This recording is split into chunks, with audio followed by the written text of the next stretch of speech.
Shalom, jumpa lagi dalam Pastoral Notes kali ini. Saudara, berapa waktu yang lalu dalam perjalanan saya ke Jakarta, saya berjumpa dengan seorang teman dan mendengar cerita apartemen tempat ia tinggal bermalam sebelumnya.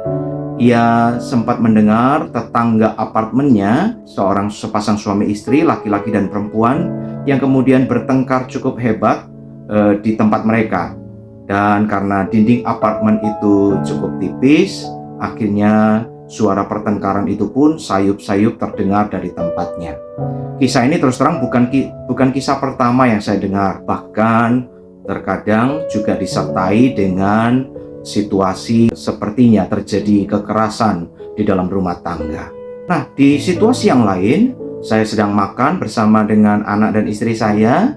Lalu kemudian rupanya di meja sebelah persis tempat kami duduk makan itu ada sepasang suami istri yang masih muda membawa dua orang anak yang juga masih kecil-kecil saja, rupanya bertengkar. Sayup-sayup saya menduga dan mendengar mungkin terjadi pertengkaran karena ada satu dan lain hal yang terkait dengan kesalahan memesan menu yang akan mereka nikmati malam itu. Itu sebabnya dalam momen kali ini saya ingin mengajak saudara memperhatikan beberapa bagian dari kitab Kidung Agung. Satu kitab yang menggambarkan keindahan relasi antara laki-laki dan perempuan.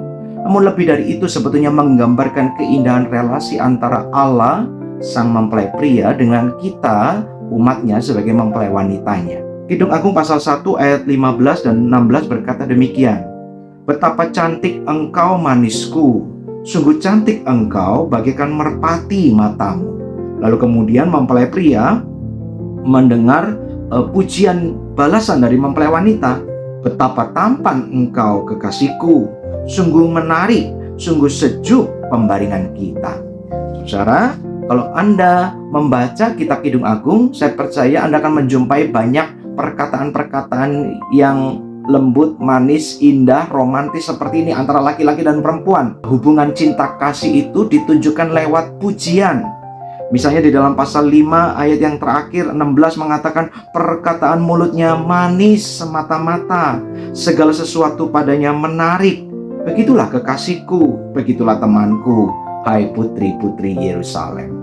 Ya, perkataan yang manis, perkataan yang indah, sebuah perkataan yang penuh dengan pujian bagi pasangan kita. Saya percaya itu adalah sesuatu yang baik, sesuatu yang dibutuhkan di dalam yang namanya relasi, apalagi relasi pernikahan. Tapi perkataan yang manis ini tidak sekedar muncul sebagai katakanlah rayuan gombal semata-mata. Perkataan yang manis ini harusnya muncul dari perasaan cinta, dari dalam hati yang dipenuhi dengan ketulusan. Itu sebabnya ia berkata dalam pasal 8, pasal terakhir, dikatakan di dalam ayat yang ke-6 misalnya, karena cinta itu kuat seperti maut. Dikatakan nyalanya adalah nyala api, seperti nyala api Tuhan.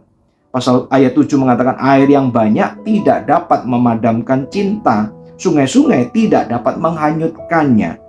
Sekalipun orang memberi segala harta benda rumahnya untuk cinta, dia tetap akan dihina. Karena kalau dia berusaha mendapatkan cinta itu dengan harta benda. Sekali lagi, cinta yang kuat itu seharusnya mendorong kemudian kita menyampaikan perkataan-perkataan indah, pujian-pujian yang membangun bagi orang-orang terdekat kita. Dalam hal ini tentu pasangan kita.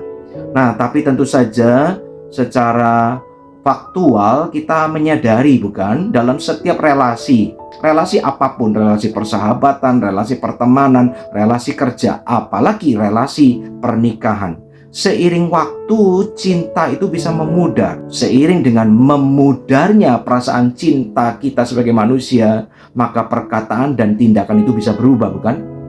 Karena sesungguhnya memang harus kita sadari cinta kita itu cinta yang sangat sementara. Cinta yang tidak bertahan lama, bahkan dengan mudah bisa berubah-ubah tergantung dengan situasi atau mood hati kita. Karena itu menurut saya kita perlu terus meminta kepada Tuhan.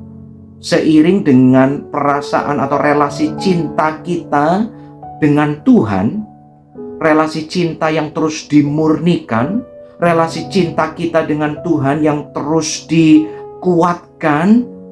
Mari kita meminta supaya lewat relasi cinta yang itu, kekuatannya mendorong kita untuk kemudian mengasihi orang-orang yang ada di sekitar kita. Secara khusus, pasangan yang Tuhan taruh di dalam kehidupan kita, sebagai suami ataupun sebagai istri. Sehingga walaupun seiring waktu kita itu menjumpai ketidaksempurnaan pasangan kita, kegagalan, kelemahan, keburukannya sekalipun, itu tidak membuat cinta kita makin memudar kepadanya. Saya berharap sekali lagi lewat perenungan sederhana ini, kita terus disadarkan. Kita butuh cinta Tuhan yang sempurna, yang kekal itu untuk terus membakar hati kita. Supaya kita tidak hanya mencintai Tuhan, tapi juga kemudian kita mewujudkannya dengan mencintai orang-orang terdekat kita.